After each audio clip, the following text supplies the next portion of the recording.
بسم اللہ الرحمن الرحیم۔ حضرت یوسف علیہ السلام کا قصہ، قسط نمبر آخری۔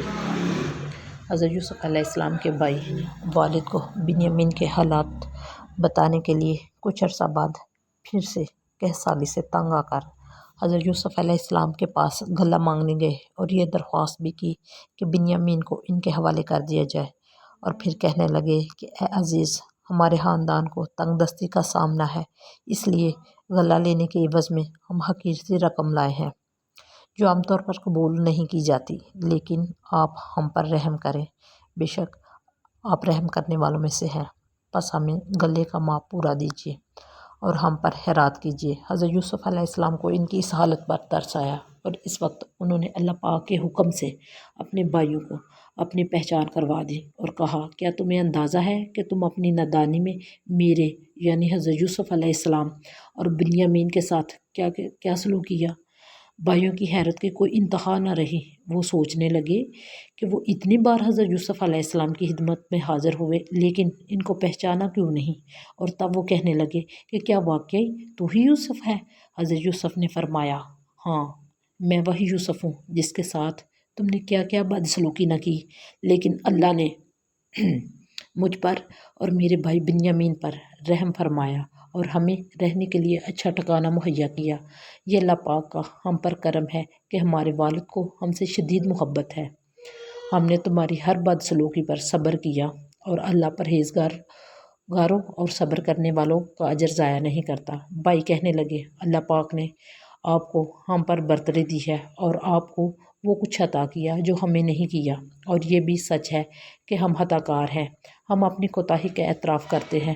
حضرت یوسف علیہ السلام پاک باز دل رکھتے تھے اور کوئی انتقام نہ لینا چاہتے تھے۔ انہوں نے کہا کہ وہ نادانی کی باتیں تھیں، آج تم پر کوئی ملامت نہیں، اور پھر ان کے حق میں دعا کرتے ہوئے فرمایا، اللہ تمہیں بخش دے کہ وہ سب مہربانوں سے بڑا مہربان ہے۔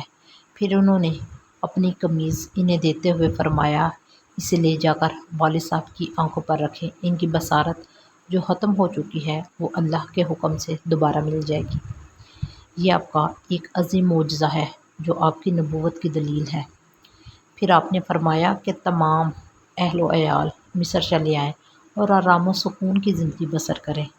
جب قافلہ روانہ ہوا تو ایک ہوا چلی اور حضرت یوسف علیہ السلام کی قمیض کی خوشبو حضرت یعقوب علیہ السلام تک پہنچ گئی، اور وہ کہنے لگے، مجھے تو یوسف کی خوشبو آ رہی ہے، ہو سکتا ہے تم سمجھو کہ بڑھاپے کی وجہ سے میری عقل میں فرق آ گیا ہے، لیکن حقیقت یہی ہے جو میں کہہ رہا ہوں۔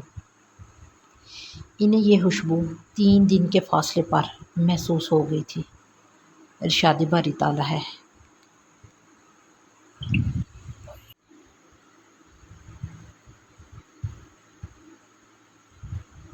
ترجمہ: خوشخبری دینے والے نے پہنچ کر ان کے منہ پر وہ کرتا ڈالا تو وہ بنا ہو گئے۔ ان کی آنکھیں روشن ہو گئیں اور تب انہوں نے بیٹوں سے فرمایا، کیا میں تم سے نہ کہا کرتا تھا کہ میں اللہ پاک کی طرف سے وہ باتیں جانتا ہوں جو تم نہیں جانتے؟ مجھے معلوم تھا مجھے یوسف ضرور ملے گا اور مجھے آنکھوں کی ٹھنڈک نصیب ہوگی، میں اس کو ایسے حال میں دیکھوں گا جس سے مجھے خوشی ہوگی۔